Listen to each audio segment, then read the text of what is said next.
The British hanged this African woman in 1898. Before she died, she spoke 4 words.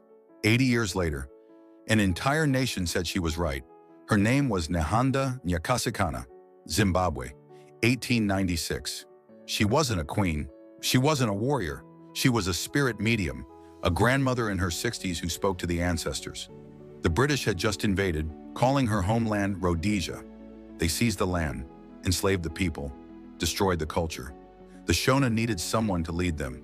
Nehanda said yes. In 1896, she declared the first Chimurenga, the War of Liberation. She didn't fight with guns or swords. She fought with spirit. She told the warriors, "The ancestors are with you. You cannot fail." Thousands rose up. Villages burned. British soldiers fell. For months, the uprising raged. The British were terrified. They called her the most dangerous woman in Africa. The British sent soldiers, spies, informants. "Find the spirit medium," they ordered. "Without her, the rebellion dies." In 1897, they found her. She was hiding in a cave, still directing the resistance. They dragged her out in chains, brought her to trial in Salisbury, charged her with murder, with inciting rebellion. Nehanda stood before the British court. They expected her to beg, to plead for mercy. Instead, she stared at the judge. "You have no authority over me," she said. "I do not recognize this court.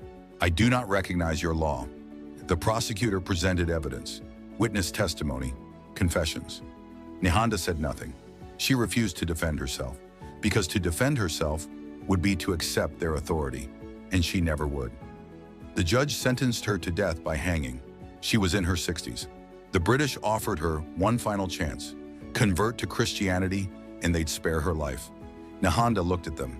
"I live by my beliefs," she said. "I will die by them." April 27, 1898. They led her to the gallows in Salisbury prison. The British officials gathered to watch. The rope was placed around her neck. The executioner asked if she had any last words. Nehanda looked out at the crowd, at the British soldiers, at the colonizers who thought they'd won. And she said, "My bones will rise again." Then they hanged her. The British buried her in an unmarked grave. They thought it was over. They were wrong. For decades, nothing happened. Zimbabwe remained under British control, renamed Rhodesia. The rebellion was crushed, the people subdued, but Nehanda's words, "Sarni," they didn't die. Mothers whispered them to their children. Teachers spoke them in secret. Revolutionaries carved them into their hearts. "My bones will rise again." They were waiting for 80 years. They were waiting. 1960s, a new generation rose up. 1970s, guerrilla warfare erupted across Zimbabwe. The liberation fighters called themselves the Second Chimurenga. Nehanda's war, reborn. They carried her image into battle, spoke her name like a prayer. "Nehanda is with us," they said. "Her bones have risen." 1980.